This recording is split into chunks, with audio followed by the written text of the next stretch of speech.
Hello, everybody, and welcome to this special edition of Mild's Culture Plate. I'm your host, Mild Kevin Miles, and it is January 22nd, 2023. We're not going to start off with any headlines or anything because hopefully you just watched my previous live stream, which actually this video is being recorded before that live stream.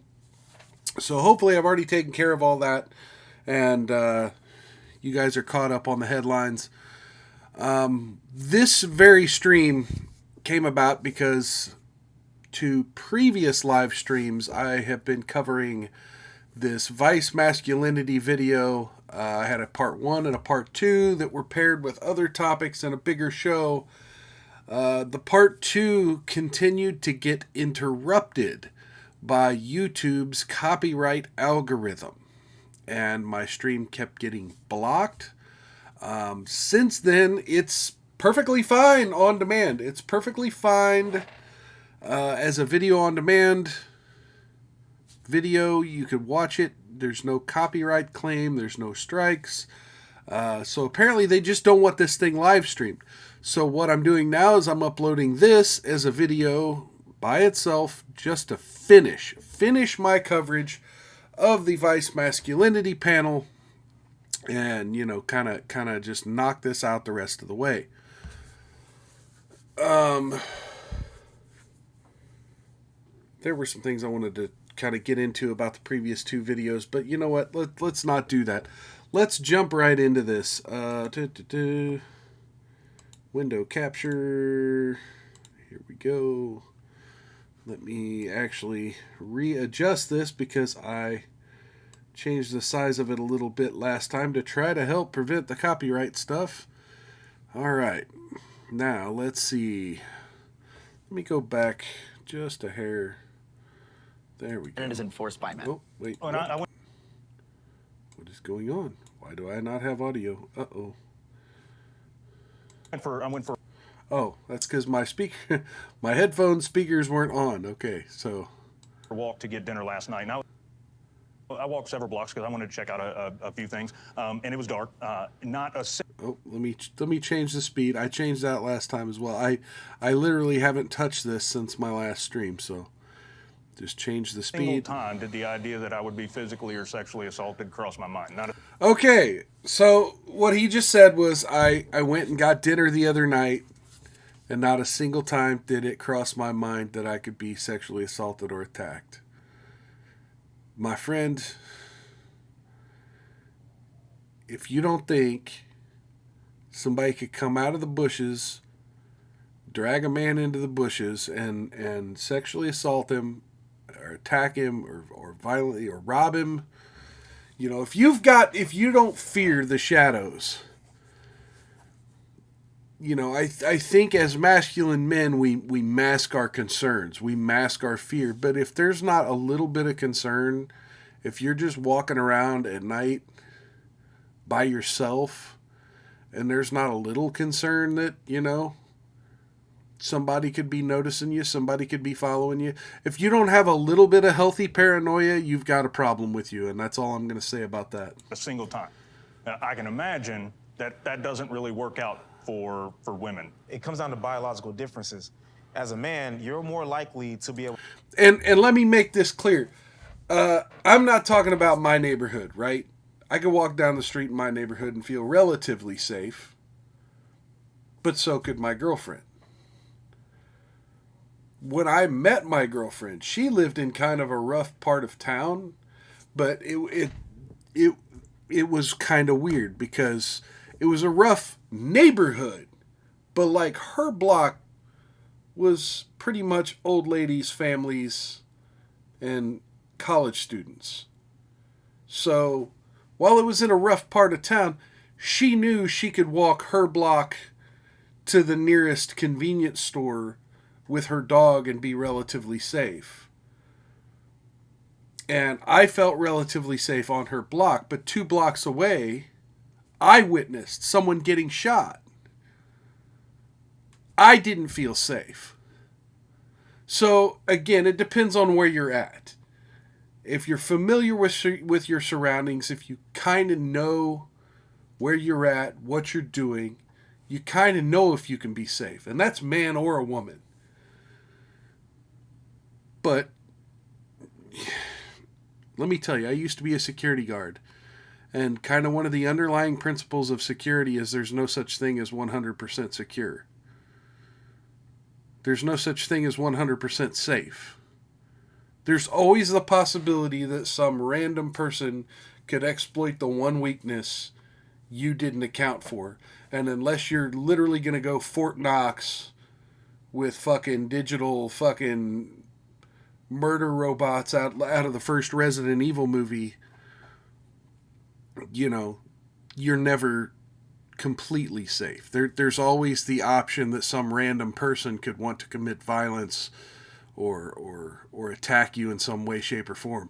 So this idea that this guy, I felt safe walking down the street. Well, so do a lot of women. It depends on the street. It depends on the woman. Anyway.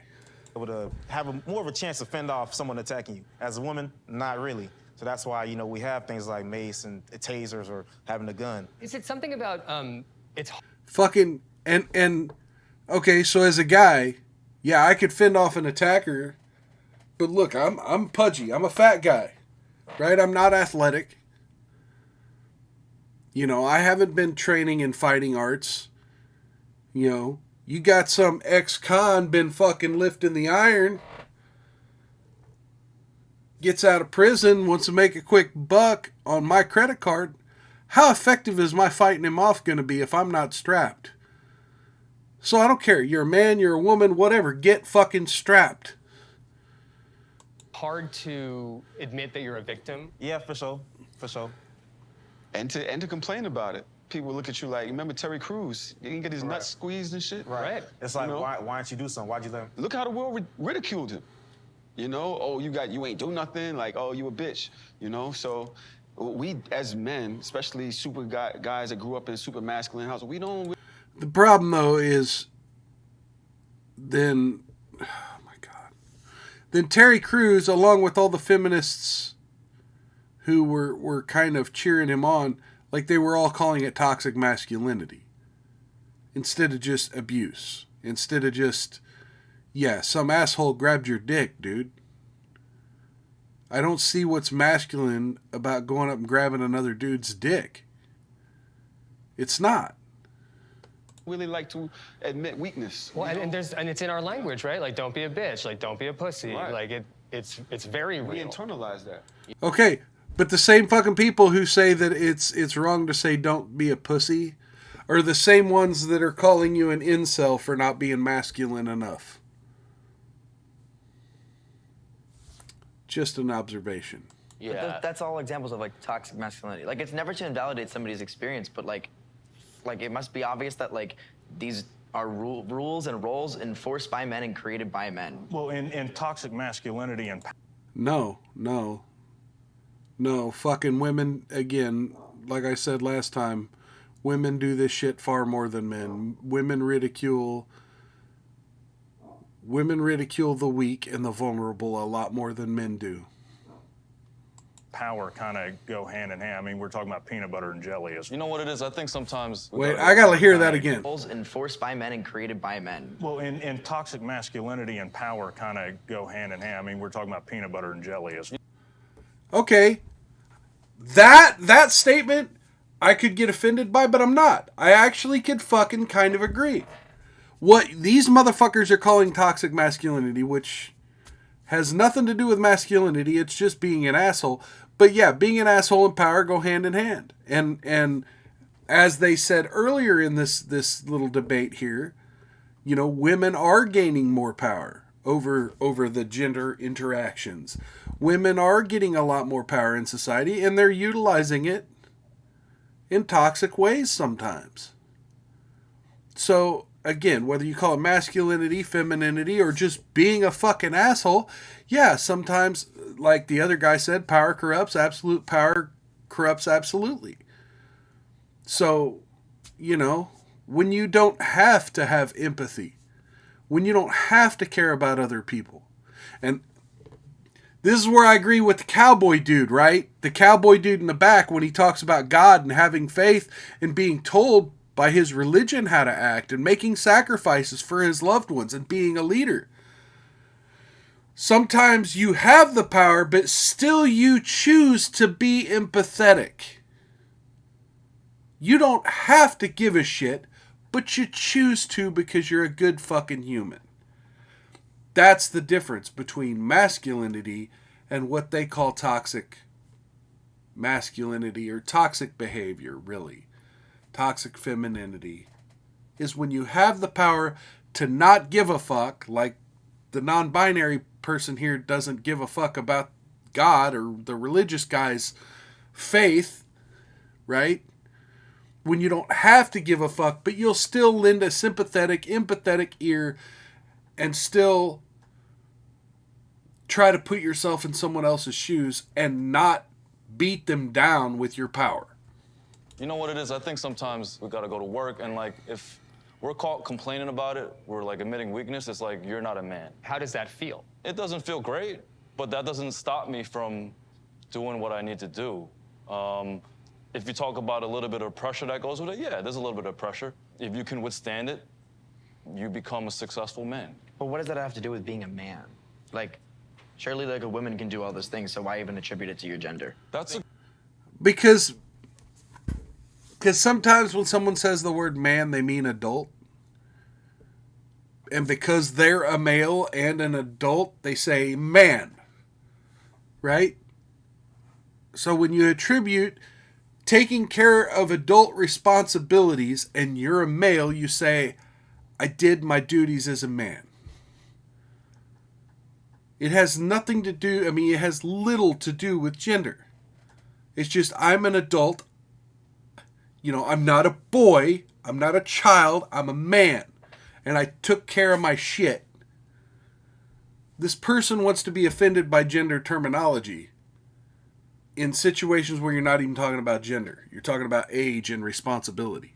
a good point, but I think also if you're talking in terms of biological And okay, so I'll take some of that back and say, look, there is a little bit more tolerance in our society for women to not have to do the responsible thing. So, and definitely there are some red pill guys who say women are the children and men are the only adults in the room. I'm not going to take that stance. That red pills take it to the extreme. There are plenty of women who grow up, become women, and do a responsible adult lifestyle. But, with the advent of simpery, it becomes less and less so. So, anyway, we'll see what this guy has to say. differences. Generally, men are more logical, right? More reasoning. Oh, shit. More Oh, shit. Oh, shit. I Factual disagree. based. There's Oh! no scientific backing for that Oh! whatsoever. I just think it's a commonly used stereotype. I mean, I'm So not. really, I just maybe talking about, okay, you guys can say that. I think more about me. Like, I'm more of like a logical, Sure. factual-based guy. Like, I have emotions, but, I don't let that deter me from what I need to do. Like, Okay, so again, man, I wish I had my glass of whiskey because I've already toasted this guy once. So let me get my bottle of water. Toast to that guy again. This guy's dropping truth and doesn't even realize it.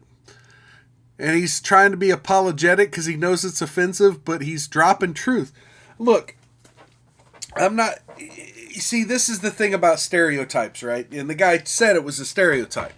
But this is the thing about stereotypes. Stereotypes exist. And I said a little bit of this on the last video. Stereotypes exist. We as humans have to be categorized some way. Does that mean there are no women out there who primarily base their decisions out of logic? No, there are a good amount of women who do. But when you think about the stereotype, just as they were talking about the stereotype that men are more violent and rape and pillage and all this, that's a stereotype. That's a stereotype, And I would argue that's a stereotype of a minority of men. Whereas when we talk about this, the idea that men are more logical and women are more emotional is what he's getting at here. I would say that the stereotype sometimes holds a lot more true than the exception. So while this non-binary person in the back wants to object and say there's no scientific backing, go watch some of Jordan Peterson's earlier videos where he talks about the breakdown of women being social creatures, or the James Damore stuff, where he went to Google and was like, women are more social and emotional beings. We should transform our business model to be more attractive to women,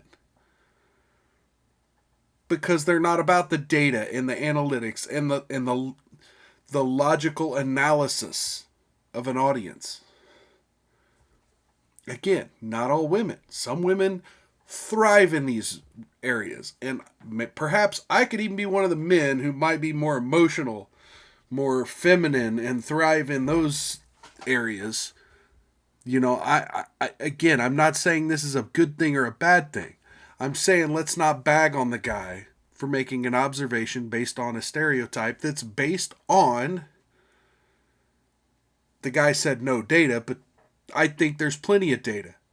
And I think if you, the viewer, just want to go to freaking TikTok or Facebook, Instagram Reels and just swipe, you can tell the difference between the type of content men produce and the type of content women produce, and see which is more emotion-based, right? And which is more logic and humor-based.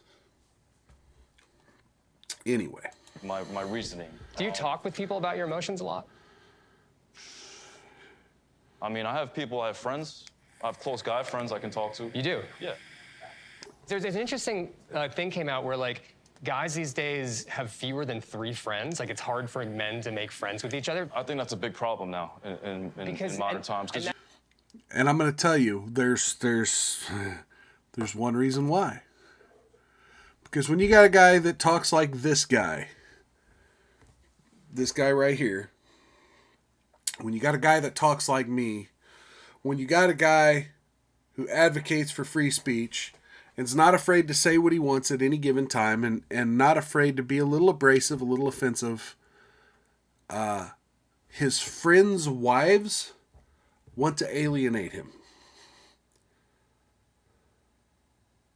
And again, I'm not trying to get into any debate. Look, personal people aside, I am not talking about any friends I've got. So if you're watching this video, any of my buddies, hey man, fist bump. But no, what I'm saying is, as you get older and you attach yourself to women, having, masculine men around starts to become a conflict. The masculine energy kind of conflicts with the feminine energy in the room. And whereas, you can kind of balance that out in a romantic relationship with your emotions and things like that, with romance, having buddies around on a frequent basis, interacting, talking about bitches, it's not really compatible with a peaceful relationship with your wife. So again, the idea that dudes have 2 or 3 friends or less, well, you got to kind of ask why that is.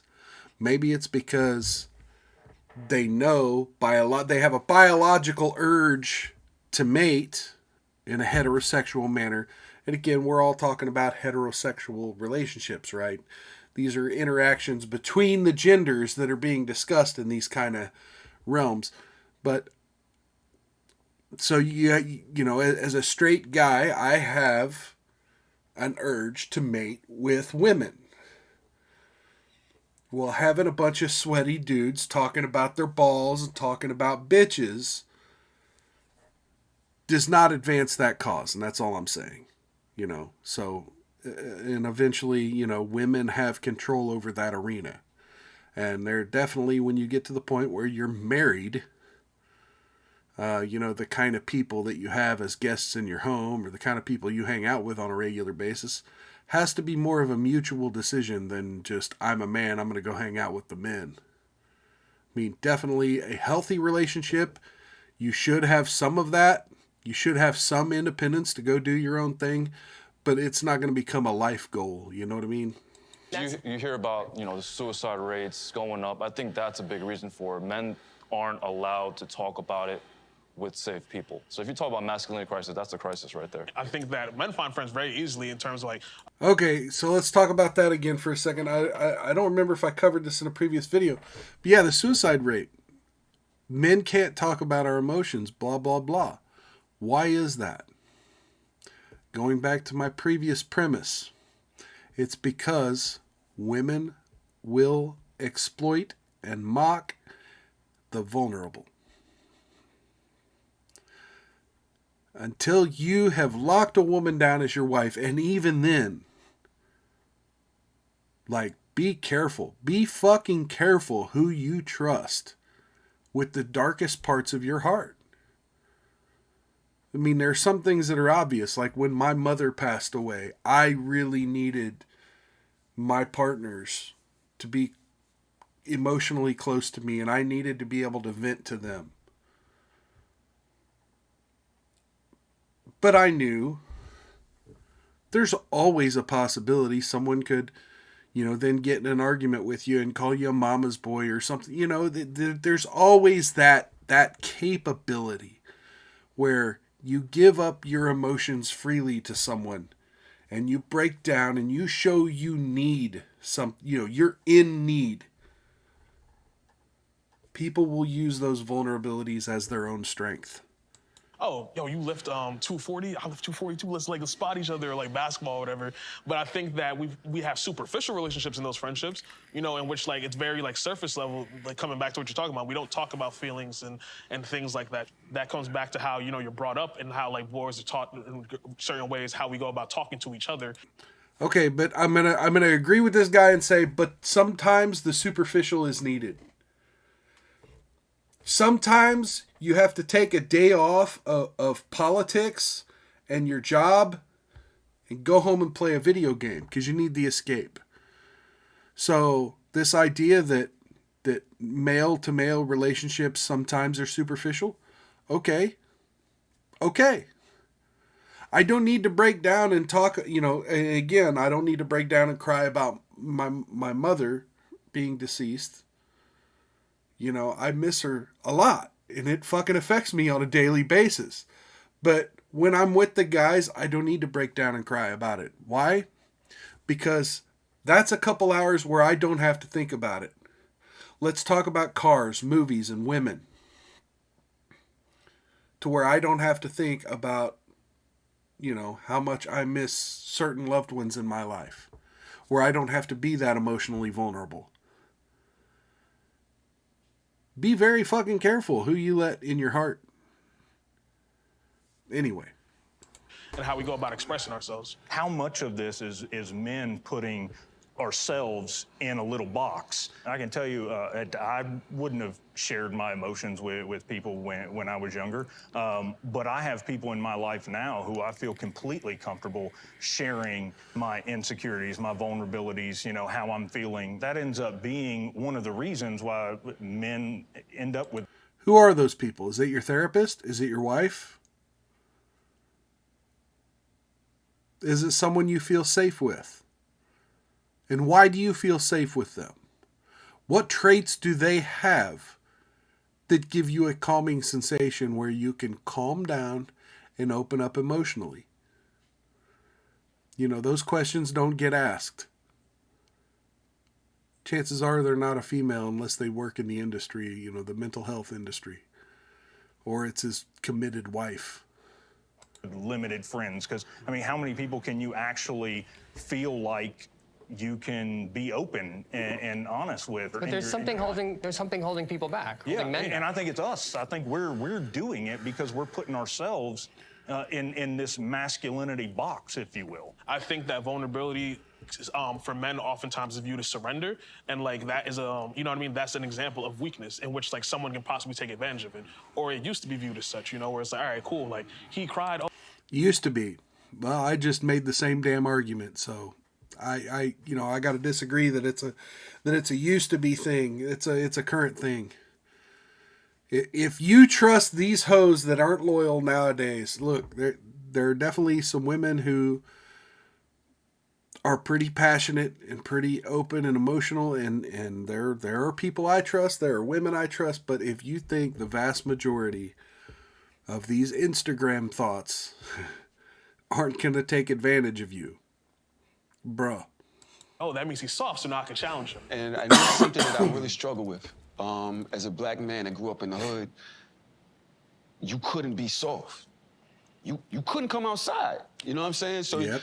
You had to take on this persona in order to be a quote unquote man. As I got older, I realized I still had to do that with women.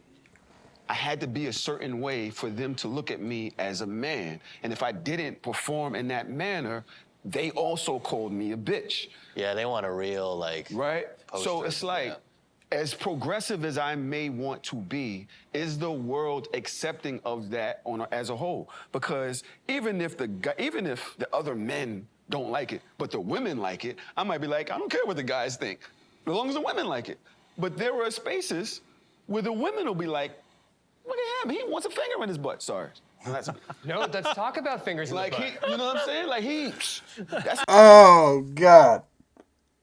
Oh, no. He fucking went there. Don't get pegged. Don't get pegged. Seriously, don't get pegged. Not my type of guy. He's not my type of guy. And I can't be open with sex or accepting having gay friends. Pardon, That's what you like? But I can't, right. You can't be open about certain things because then you become questionable and you're pushed out of the safe space. Sex is a difficult thing for men to talk about even with each other, especially if you do have some kind of kink. Because you're not allowed to be vulnerable. You're not allowed to be weak. You're not allowed to fail. And a lot of people that, when you say the suicide rates, you give up because you have nowhere to turn. I kind of disagree with you on the fact about that pressure is causing. I think it's more the lack of support and guidance for a lot of guys. Like, they don't know where to turn. Like, not having a father. A lot of us. Like, a lot of guys, suicide, I think, is like when you lose hope, right? So they just don't have hope. What about not wanting to go get it? Because there's places to be. There's people to go. You can go to church. I mean, you can go to therapy. As There's much places as you to say go. that, but I don't feel like, when you say guys don't want to express weakness, I think taking that step is hard for a lot of men. Because then that expresses weakness. It's hard for a lot of guys. You know what's interesting? What I'm hearing is that as men, you also are victimized by the sexist expectations of masculinity. It also makes it... Of masculinity. This absolute motherfucker. Of society. If you want to call society masculinity, and this is the problem I have with the way feminists talk about this shit, is they assume society is a patriarchy. They assume these rules were created in a vacuum by men, creating a system for men. And, as I said on a previous stream, it ignores the fact that those men were including women in the conversation and were including the idea that you can't just have a whole society where women are literally under the boot. No, they had to put women on a certain pedestal, right? And whether it was right or not, they put women on a pedestal, not under their boot. They didn't drag them around by the hair. They said, look, you stay in the home where you're safe and I'll protect you. They didn't put them on the front lines and say, yeah, you be the cook. No, the men would cook in the battlefield. Women would take care of the kids and take care of the village and keep things running back at home while the men did the fighting. You can call that a patriarchy all day. You can call that masculinity all day. But it was a respect. It was chivalry for the feminine that made them put those kind of rules in place. And those are the kind of historical rules, the historical gender roles that has now created a situation where women are demanding, women have certain expectations of their men, where women have these deal breakers of a minimum height or a minimum bank account salary of the type of man she would date. So let's not act like this is masculinity. And the fact that the host here, oh yeah, masculinity affects you in sexist ways. Well, no, society affects us in sexist ways. It's not masculinity. Hard for men to love themselves and love themselves enough to understand that they're in trouble, and I know that's something that happened in my life. It was before I did finally go to therapy and get the demons out that I needed to get out. It took So it was me his therapist. meeting, It was his therapist. a woman who actually made me want to love myself. And he Found a woman. Okay, so there we have it. He met a woman who made him want to love himself. Sure. But were you vulnerable with her before you started trying to love yourself and going to therapy? I would bet not. I would bet you put her on a pedestal and she was like, whoa, dude, I love you, but you gotta love yourself a little bit or this ain't gonna work. And I bet that motivated him. That motivated him to realize that his vulnerabilities with her had to be addressed. Gave you peace and changed you a lot. Well, great if a man is dating a woman and she doesn't like that he's not masculine enough, it's kind of like, to me, I feel like too bad for him. He should go find someone else. That's part of the dating scene. Everyone has things that they like and things that they don't like. I feel like your preference is your preference, but at like some point I think it's like noteworthy and responsible to like understand where those preferences or like originate. Okay, so let's take these one step at a time. First, the blue-eyed guy there, the blue-eyed person of color there. It's on you to find somebody who does accept you that way. Okay, so what I'm hearing is you got to lower your standards, right? Because, and don't get me wrong, this is my dating advice to fucking everyone on the planet is lower your standards.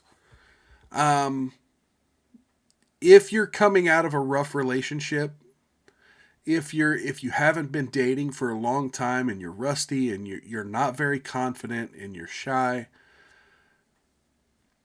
so sometimes it's okay to date someone you think is pretty below you, someone who you kind of might think twice about. Date them, try to engage with them, find the human side of those people, and use it to build your confidence. I'm not saying use these people, right? Be friends with them, date them, but ultimately you're like, okay, this is a situation. Be honest. This is a situationship. I don't plan on being with you long term. But you kind of use them as a stepping stone to get back to who you know yourself to be. But this idea that, well, if you're not masculine, then all these women who want masculine men, well, they're now either off the table or out of your league or whatever. It's a deal breaker. This idea that that's just a deal breaker. Because you can't change you. You have to change the groups you hang out in and the women you date. Your type is your type. And chances are, if you're finding yourself, like I have in the past, if you find yourself being attracted to people who don't respect you, then yeah, maybe a change of scenery is good, but you can't change your entire being and you can't change your entire surroundings. So this idea that, oh, well, you're just gonna make those people disappear and manifest a whole different group of people, especially for an introvert, that's kind of a hard task to do. Sometimes you just got to deal with what the dating market is and try to be more confident about yourself. And so if you need to express your emotions a lot, and the dating market around you is a bunch of women who don't necessarily respect vulnerabilities in men, then you're kind of fucked. So I gotta disagree with that guy. Oh, and okay, so let me go back another 10 seconds and listen to this other guy here. That they like and things that they don't like. I feel like your preference is your preference, but at like some point, I think it's like noteworthy and responsible to like understand where those preferences or like originate. I mean, I think understand where preferences originate. Well, I think, science has shown that we kind of become attracted to people who look like us to some degree. And definitely there are people who have a more contrarian personality style who find themselves attracted to people who look dramatically different from them. And I'm not saying that either of those studies are wrong or that either of those ideas are wrong.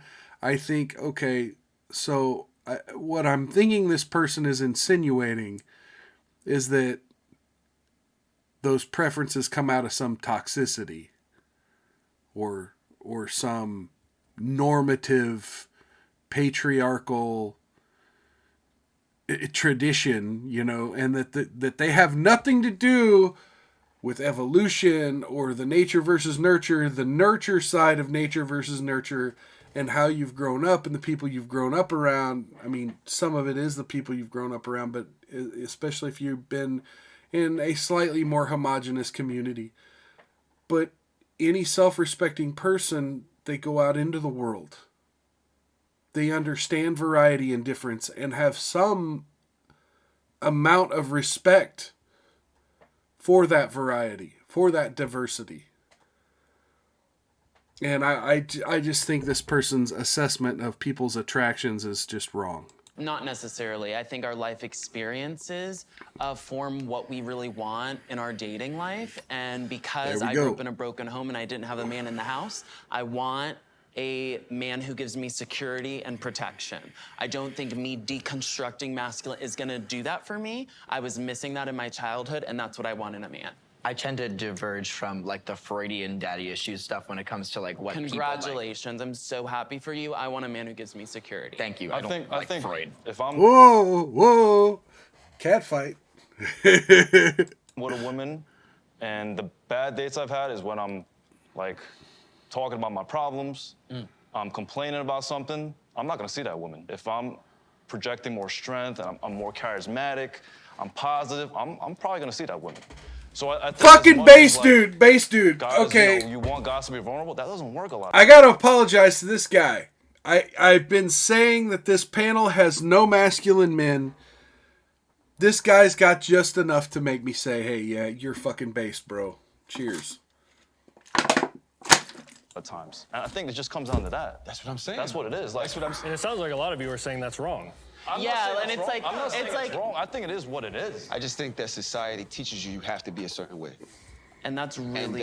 And that's my issue. Because Right. if this is who you are, your character, right, it just blossoms into this person that loves to pay for dates, loves to open doors, and loves to walk in the house, then that's fine. But if your character just has to blossom that way, well, nobody's a blank fucking slate. I mean, again, the evolutionary biology, and again, I'm not a big proponent of evolutionary science, right? I think there's a little bit of both. But I think there's some genetical stuff. I think we as humans may have evolved to have some genetic predisposition that when we're high in testosterone, we have a drive to do this.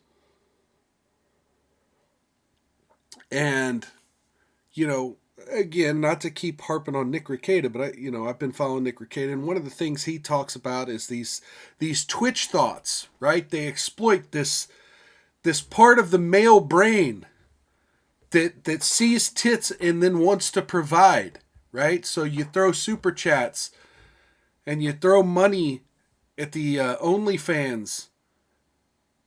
It's something subconscious, right?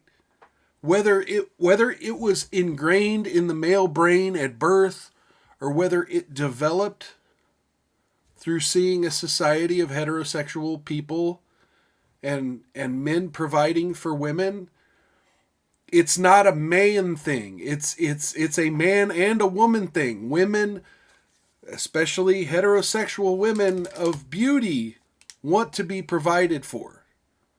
And so those things get ingrained in the male psyche at a very young age. And by the time you're an adult man, I mean, it feels automatic. Like, I've got to go here. Let me go ahead and pull out the wallet. I've got to take care of this here. I'll take care of it. Don't worry about it. I got it. Because I can. I got it because I can, and I have empathy for you. Whether I should have empathy for you or not, whether the empathy is deserved, whether you're in a rough place financially or not, I think the assumption is almost everyone in the world could use a free lunch. Right? Everyone could use a free lunch. It's a polite thing to do. Here, let me go ahead and get that for you. When society tells you that from a young boy, that's the only way to be as a man. This is the only way to be. And you think about things like, say, people on the down low that don't want to come out till later because they're scared of societal pressures, right? You should be able to be whoever you want without society telling you you have to be this way in order to fit in this box. Pressure is on, But if you fit in the box, you fit in the box. Why does it matter? And, I go back to what the other person said, you kind of have to deconstruct. No, why do you have to deconstruct? If you're fucking happy. And then, so then what Based Guy said about, well, women have these expectations too. And if I go on a date and vomit a bunch of emotion and problem and drama, she's going to run.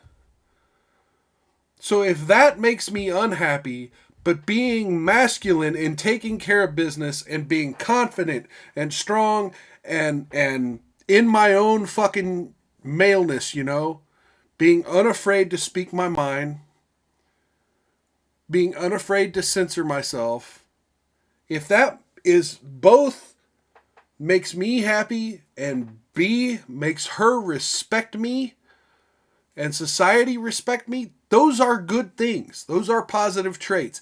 Even if they perpetuate negative stereotypes. Because the alternative is fucking depression. The alternative are those suicide rates they were talking about. the body. Pressure is to be buff, to look good. There is a certain pressure, I guess you can call it, for guys to look. Oh, come on, let the chubby dude in the back answer this one, please. I mean, I feel the pressure. I'm a fat guy.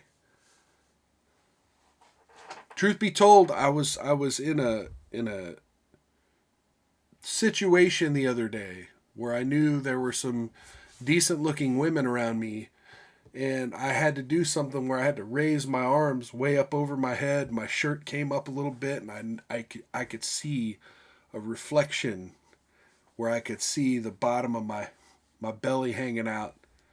Dude, I was so self-conscious. I was so self-conscious that I'm like, okay, I've got to find more time to get in the gym. I've got to find more time, I got to make more healthy choices. I'm drinking water instead of soda. I've got to make some changes. Yeah, there's fucking pressure to be healthy. Yeah, there's pressure to be buff. Yeah, there's pressure to be attractive to the people you want to attract. A certain way, especially if they're trying to attract women. So I think it comes down to just men who look a certain way tend to look more competent. They can protect I was just gonna add on to what you were saying. If a guy looks fit, if a guy looks strong, okay, as a girl, she's probably thinking, if I'm on the street and somebody tries to do something to me, I know that he can handle it. I also think generally, like, guys who don't have the body that they're looking for, or generally, they're not as healthy. Oh, shit. Oh, shit. He just said that with this dude right behind him. Oh, man. He's like, yeah, fatties are bad. Hey, sorry, bro. Fatties are bad. Like, come on. How do you say that when you got a chubby dude sitting right behind you? It's not just a look thing, it's just a health thing. Yeah, that's you know, the body and mind are connected. If someone is strong, they're probably gonna look strong, and they're probably gonna feel strong.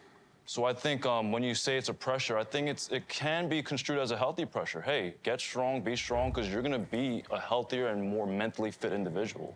For That's example, right, I baby. was a gymnast and Sure. You know, most of the time, you know, some of these pauses I'm doing are because I don't want to play it too long because the copyright stuff's still up in the air on some of this. I mean, so far, I'm hoping this is good to go, but I don't want to be egregious with just letting this video play and not commenting. So I definitely want to pause here. I don't have a whole lot to say about what that guy said because I agree with him. I definitely agree with him. But let's see what this guy has to say. I think, you know, the training that I did not only trained my body, but it winded up training my mind and making me a stronger human, period. As the skinniest person here, Pretty skinny. you skinny? All right, as the second skinniest person here. See? Masculinity. The ability to fucking honestly roast another fucking dude who you don't even really know. And be able to have a chuckle about it and be good-spirited about it. And not, you know, like, yeah, you're skinny. I'm skinny. You know, okay, so skinny motherfucker. Like, the ability to do that kind of roasting and ribbing with other guys. Women are so catty about this shit. You call a woman the second skinniest in the room, some of them might feel flattered, but some of them will be like, oh, really? So you're into her, huh? No, it's like, I don't know. It's like, yeah, you do. I've had a bunch of girls, like, friend zone me, and I'd be like, why? And they're like, you're just too skinny. And I'd be like, damn. And too short and too Asian, but, you know, fucking stereotypes. Fucking stereotypes. And women buy into them just as much as men do. I mean, they kept it so real, I can't. That's, yeah, But I'm kind of like- him to say that, yeah. And I'm not trying to roast the guy. I feel his pain. I've been there. You know,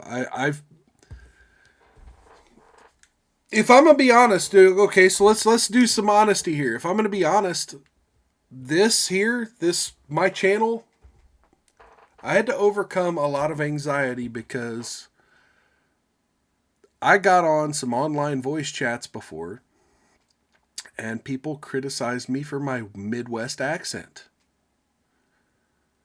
And I know it's nothing. You know it's nothing. There are plenty of YouTube creators and people who do online voice interaction who have certain accents and certain, you know, inflections in their voice. I shouldn't be embarrassed by it, but, you know, it's one of those things where you get criticized about something once, it's going to stick with you just a little bit. Even if you're confident about that thing, it's still going to hit you with a little bit of damage. You got to ignore that shit. You got to fucking put a bandage on it, put a callus over it, and move on. Because quite frankly, I give no shits what you think about my accent now. Yeah, I grew up in Missouri. I doubt it. Anyway.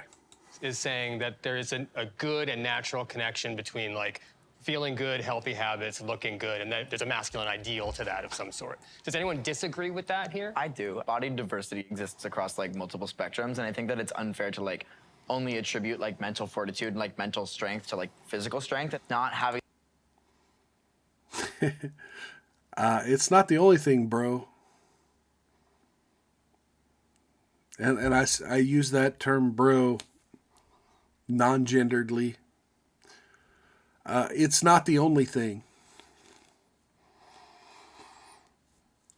You know, fitness isn't the only avenue of confidence, but it's definitely one of the important ones. And it's one of the ones that the women you might be attracted to who you don't know on a personal level will see first. So that's going to be in... First impressions are a motherfucker. So before you get the chance to open up and be who you are or show her your sense of humor, she's already developing what she thinks about the way you look. So it is an important factor in your confidence. It is an important factor in your self-worth to at least love your own body. So this idea of body diversity, sure, there are lots of bigger folks who love their body. But how confident are they in their body is the question. How comfortable. You can love your body without being comfortable in it. But if you're not comfortable in it, other people aren't going to necessarily be comfortable with you. Having like a perfectly in shape body doesn't necessarily mean you're unhealthy by any means. And I also don't think it necessarily means that you like lack mental fortitude. I don't think I'm saying that to look strong is the only way to be mentally strong. I think as long as you feel like you have a competent physical body, I think that's going to benefit your mental health. How do you define competent? Yeah. I think in terms of what you're trying to do. So are you a student? Like, what are your endeavors in life? Me? Yes. I'm a student athlete. Okay, what kind of sport? I'm a springboard diver. Okay, do you train to do springboard diving? Yeah. Okay, and do you feel good when you train and you do well on the springboard? Yeah. I think that's what I mean. That's what I'm talking about. If you feel competent at the endeavors you're trying to do, then it's fucking rewarding. I think that's but I think what that contributes to there a are lots of mental. like non-athletic people who may not be in like the same physical shape as like an athlete would be. Right. Okay, but here's the thing.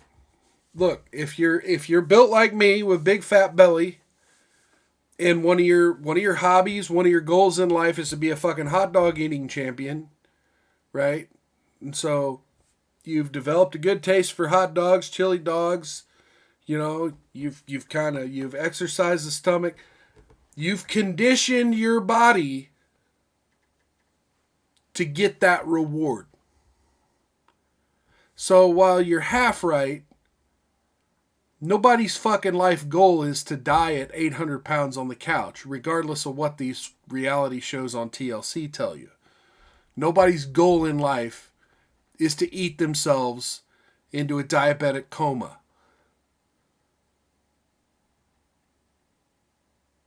I'm not fat shaming when I say that. I'm fat. Love your fucking body. Love your fat. But understand that the things you want to do in life are going to require a certain amount of conditioning.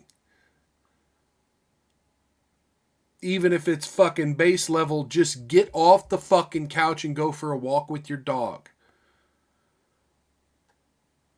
Because life isn't just sitting in a fucking lump watching TV and eating your life away.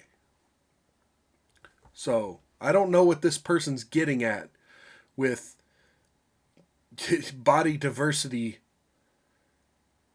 Who are competent in what they're trying to do, because that like action has nothing to do with like their like. So that's where I disagree with you. That's where I Yeah. disagree with you. I think some people who don't realize the potential for their physical to blend into their mental is something that needs to be talked about. I think it's undervalued. It's not that you have to work out to have a competent mind. It's that working out does help with competency. We already know when you work out, endorphins are released, people feel better. There's so many times I wake up, I don't want to go to the gym. It's going to be the worst day ever. I'm in a bad mood. I go, my endorphins are released. I'm great. I'm woken up. Like we have the science for that. So Especially if I'm Listen, it's not I think like- it plays very little. We've had presidents in wheelchairs that were very confident, successful men who couldn't walk. And so I'm going to say that it doesn't define you I as think a there's man. always a. But is this societal pressure? Wait. Cowboy, you're getting worse and worse as the show's going along, Cowboy. We have presidents in wheelchairs. What does that have to fucking do with getting off your ass and releasing endorphins? Did anyone say that someone in a wheelchair, dude, especially in the fucking 1800s, oh, there's no ramp? Let me fucking crawl myself up this fucking banister. Who said that people with no legs, people back then, and people with canes, oh my God, they get a lot of workout, especially upper body, when your lower body's gone, unless you're just sitting as a lump in the corner feeling sorry for yourself. You do get a workout. You get way more of a workout than an able-bodied person. This dude is something else, man. He completely fucking... So not only is he wrong, he completely fucking missed the point.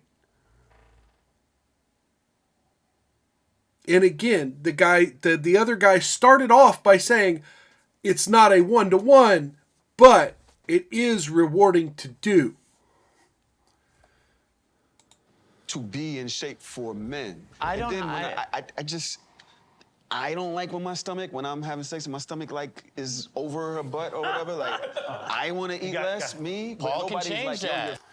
you're I actually like that when the stomach's a little, when the roundness of her butt kind of just tucks up in there. Anyway, I don't see a problem with it. Fat. We've spent all this time like deconstructing masculinity and all these things, but then it seems as though if a woman or someone dating says, hey, I want a swole guy, suddenly it's like, sorry, I don't think that's a societal pressure. That's what that woman wants and she's entitled to have. But It's context. I also, I have body type. Yeah, I agree with preferences. that. Like I'm not gonna say what it is, but there's certain girls where I'll go on and I'm like, you don't really have what I'm looking. I don't say that because that's the dick, but in my head, I'm just like, this isn't gonna work. So I think Oh God. Oh God. They, them is already opening their mouth to criticize. Yeah, you're entitled to your preferences, period. We have a lot of fucking incels nowadays who are like trying to erase the concept of preferences. Spoiler alert, you're never going to erase the preferences of the people you want to fuck. Just a thought. one That's thing to have fair. a preference and another thing to make like a sweeping like conclusion and then like broadcast it everywhere. No, people are entitled to date their preference. Because when you look at statistics, they say that, 70% of CEOs are over the size 6'4", for example. So there is, amongst men, a pressure to be bigger, and bigger men tend to be in charge. And that's proven, statistically proven.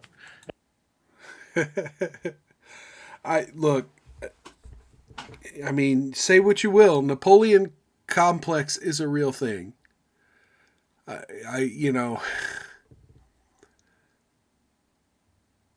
Whether it's society, whether it's evolutionary, whether it's learned, whether it's something, pressure put on by men, pressure put on by women. Napoleon complex is a real thing. Guys wish they were bigger. Women want bigger guys. Companies respect bigger guys. And, look, there was a feminist space that I ran into online, and I'm going to be clear. I find myself in some weird places on the internet. I get into communities that don't necessarily agree with me, and I'll sit and I'll try to learn, right? But they said something about when you're in this chat, use the Dwayne "The Rock" Johnson test. And that means don't say anything to a woman that you wouldn't say with Dwayne "The Rock" Johnson standing behind you. This was a feminist space. So it's like, okay, so she can't handle what I'm saying, but you think that a 6'4", 300-pound former pro wrestler, muscle bodybuilder guy, like I should be afraid of him. This is why. Because people respect bigger people. And so there is a pressure for men who are naturally smaller, naturally overweight, naturally not as fit, to become fit or to become bigger. Well, and every one and of I us think- here have heard little man syndrome. Oh yeah, We've all who hasn't heard every that one saying? of us. He's got Napoleon syndrome. He's got little man syndrome. That's a thing, though. Yeah, There's nothing you can do about it, and that's where it becomes harmful. Specifically, like, you know, I hate when I say, see, I haven't watched this whole video this whole time. I've been trying to do it live on stream. So it kind of sucks when I talk about something and then they talk about it 5 minutes later, but, you know, because then I don't have anything to respond with because they've already agreed with me. Sure. you know, short king spring or whatever, like a person, I mean, you can't, like, I mean, there is, like, I guess, like, on Twitter, I've seen, like, oh, people getting a surgical procedure to break their legs and add 6 inches to their height or something like that. It's stuff you can't. You know what I mean? It's like, you know, like, but, like, besides that, which is, like, a really expensive procedure, it's also, like, comes into socioeconomic background and things like that as well, too. I find it funny that the non-binary guy was laughing at the notion that someone could go through dangerous, risky procedures to change their appearance. Little fucking sus. It's like you literally can't do anything about that. I think that's where it becomes harmful. Which, like, all right, like if there is the pressure in which, like, I can't date a person or I can't, like, get a position or I can't do X, Y, and Z because I'm not a certain height or something I literally cannot change about myself. What now? What is You can't put the pizza pans on the top shelf. I mean, sometimes it's something that fucking simple that makes you think and have to change the way you do shit. It's life. We all have our fucking different shit. I'm fucking ugly. I got a giant nose and fucked up sinuses. Fucking, you adapt. You fucking understand the hand you were dealt. You adapt. And you become a fucking confident pimp. That's what masculinity is. Accepting the fucking hand you were dealt, processing it, and becoming, instead of resentful of yourself in the universe, finding your fucking place in the universe, grasping it, and being the fucking best you can be at that fucking one part of life. is big dick energy?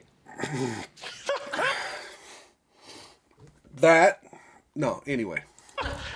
It's when confidence crosses the line of arrogance. That's exactly. Oh! Tell me I have BDE. You have BDE? Yeah, people told me I had BDE. You did in that back room. Not to show off. Right? Even he said, look at that. I think BDE is like just a confident man. I don't think it's an arrogant man. I don't find arrogance to be big dick energy. I find it to be insecure. If you're arrogant, you're trying to, like, there's no I find political it stage. so odd to equate somebody's, like, the size of their genitals to, like, the quality of their character. Like, what? That's nobody's There's a lot of business. optics. I mean, come on. You say that, but you're out here spewing feminist talking points. And let's be fucking completely fucking honest. When feminists don't like what a dude's saying, what are their responses? Can't get laid, you're an incel, and you got a tiny wee-wee.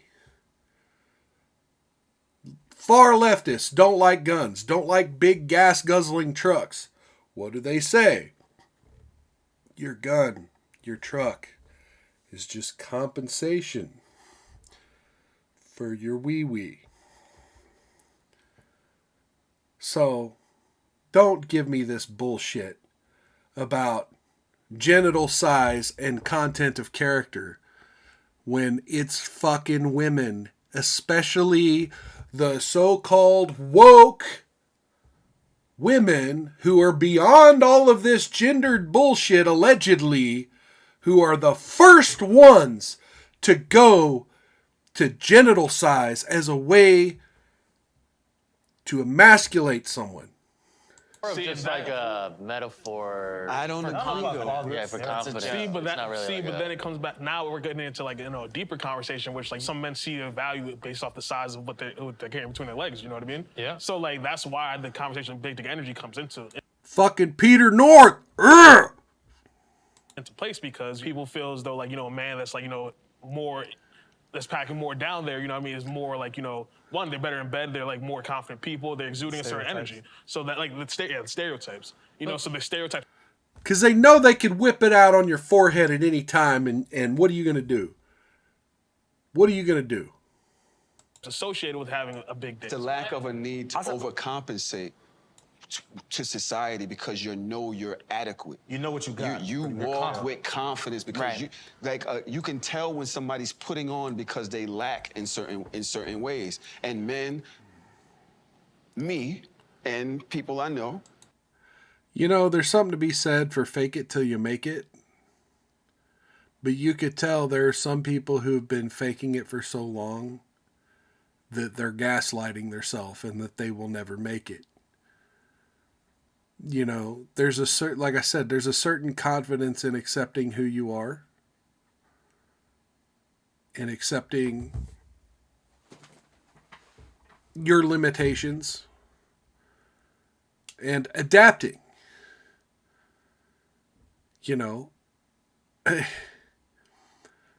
There's something to be said for a guy who can go on the internet and be like, yeah, girl, I ain't got a whole lot downstairs, but let me show you what this tongue can do. Or let me show you what these hands can do. There's something to be said for that kind of confidence that's not all about, yeah, I got a 10-foot dick, and then you whip it out. No. You're not faking it till you make it. You're not building your confidence. You're not showing that you have a value. You're fucking lying. You're gaslighting yourself. You're gaslighting her about what the end goal's going to be. Because if she's expecting you to whip out a whopper and you've got a 2-inch fucking peewee, chances are you're not going to get that third date or second date, whatever. Because she knows you're a fucking liar. She knows you're a compensator. And she can see that you were just making up for your vulnerabilities in a toxic way. Fair enough. Equate manhood and masculinity to their dick size and how much money they got. Like, it's like, yo, you feel more confident. And sometimes that kind of stuff bleeds into violence. And you see that in domestic violence situations. Like, men are like the perpetrators of that What? by and large. What? There's something wrong with masculinity. What? Wait a minute. What? How does dick size and financial status, what the fuck does that have to do with domestic violence? Now, if maybe he'll clarify here, but I think where he's going with this is those are insecurities, and you feel the need to make up for your insecurities by being an aggressive man. Maybe he's got a point there, but I don't think aggression is a whole different beast. You're just a fucking asshole. You're just a fucking asshole. Masculinity when it becomes violent. 100%. I also think because of testosterone and a number of different things, men are inherently more violent. But being able to control it, that's we should important. teach It's being able to control it. Okay, yeah, there we go. So back to fucking the philosophy of Jordan Peterson. You don't want to be a weak man. You can't be a weak man. You have to be a monster and be able to control that monster. Responsibility comes in. Yeah. I think you hear the whole saying like it's better to be a warrior in a garden than a gardener in a war, and I think there's a lot of wisdom behind that saying. Oh, George Orwell said people sleep peaceably in their beds at night because rough men stand ready to do violence on their behalf. I think that's a big thing, but the key is to be ready, to have the ability, and also the humility and the confidence to not use it unless it's absolutely necessary. Oh, fuck. I'm flabbergasted because fucking Softbeard here's doing a fucking 180, man. Like, okay, so this thing started off by these men taking the softest fucking positions possible, and now they're admitting what real fucking masculinity is at its core. They're finally able to fucking admit it.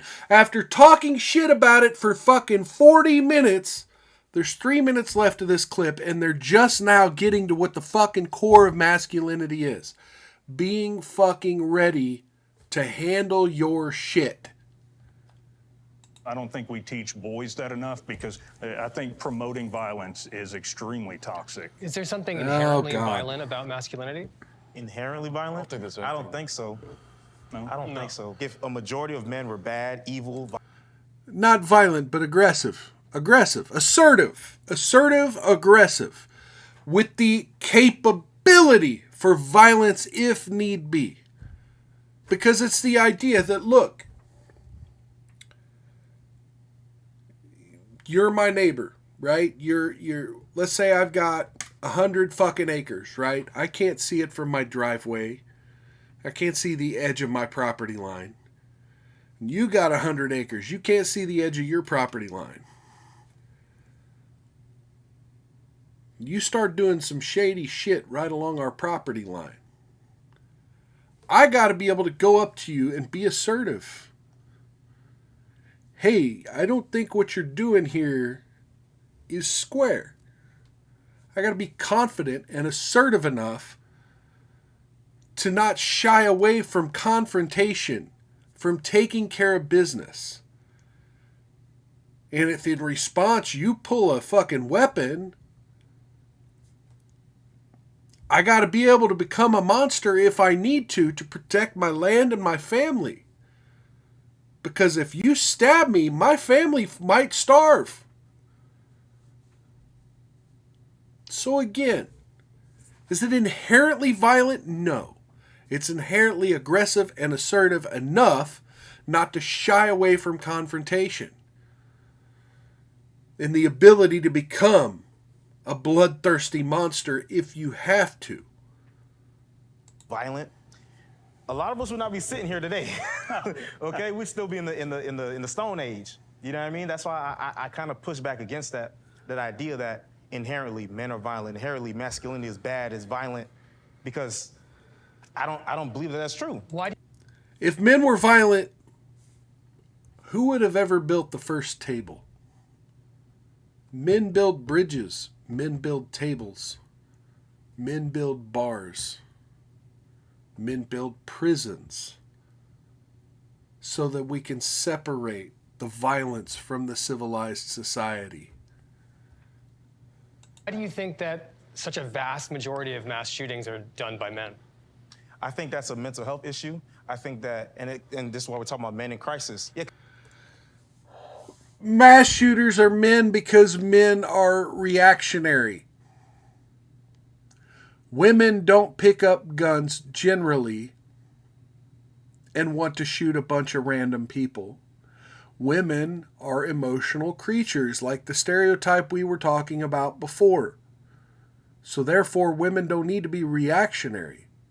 They get planning and conniving. They do things like poison people. You know, you have a lot of interesting court cases happening right now where women have picked up weapons and done certain things.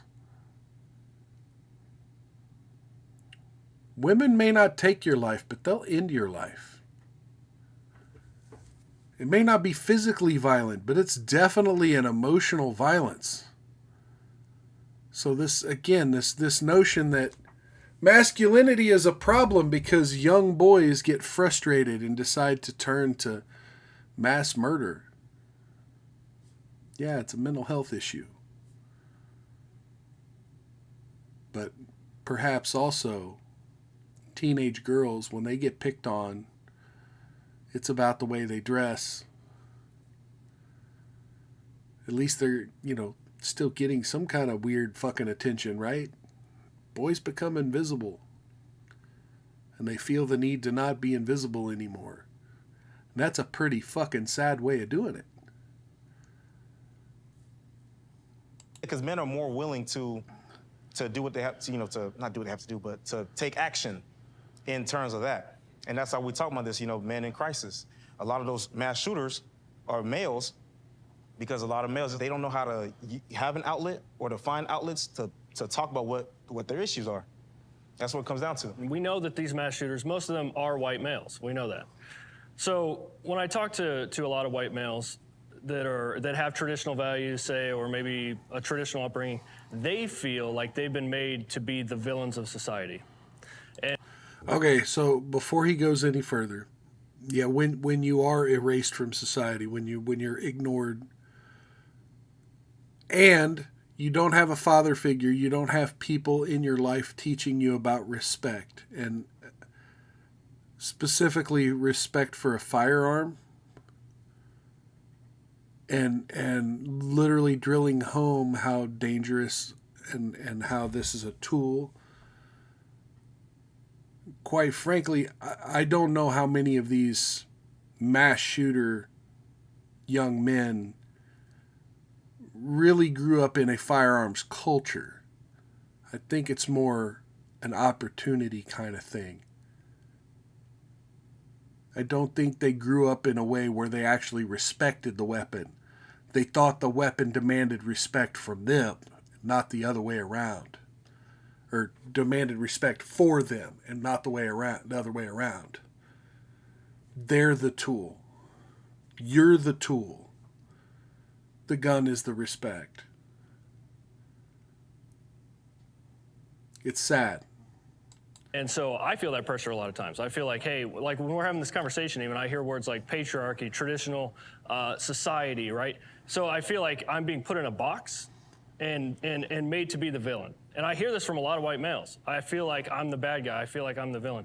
So maybe at some point, mentally, they're breaking and becoming that villain. They're becoming that monster that they've been made out to be. Be the exception. Yeah. If you're worried about being put into a box that is one that is like clearly harmful based on like what people are. Okay, be the exception. Just be the exception. How many millions of white men are in our culture? Can we all be the exception? Are we all the non-villain?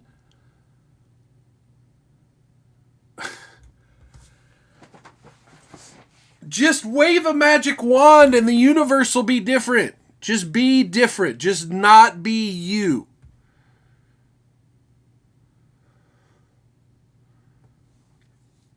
Says someone wearing a fucking dress to a panel to talk about men's issues. And again, I don't say that in a condescending way. I don't say that in a condescending way. But you are being condescending because you're essentially saying everyone should be like me and just opt out of being a white male.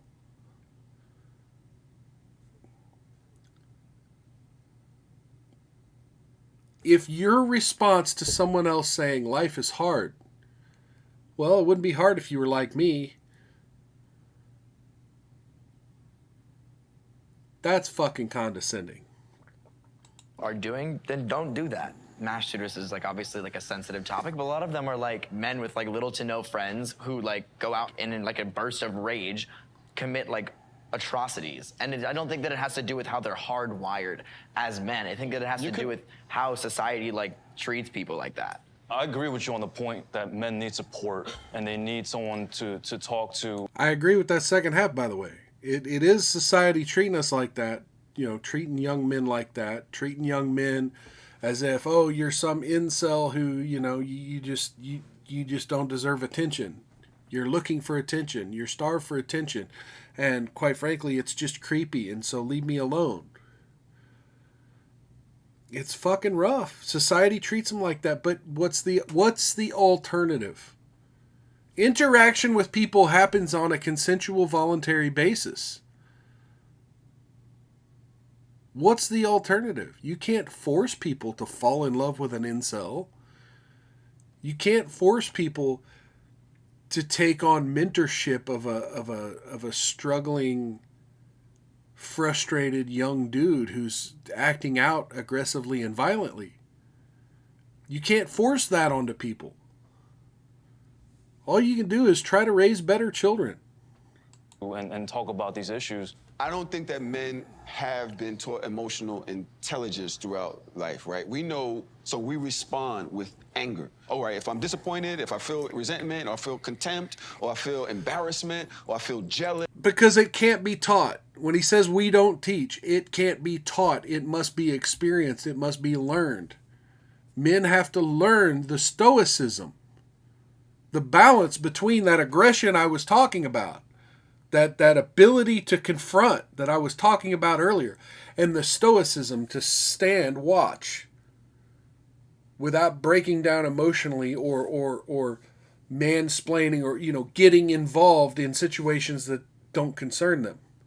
Men have to learn those fucking boundaries. They can't be taught. They have to be experienced. Sometimes you have to put your fucking toe in the hot water and realize, oh, yeah, that's not for me. Young men have to figure these things out for themselves. And unfortunately, sometimes it creates toxic situations for other people. But we have to learn when we need to be assertive for our own good or for our family's good or for our loved ones' good. And when perhaps being assertive isn't the right place or time and it doesn't concern us, and we should instead stand back and be stoic and experience the world through our eyes.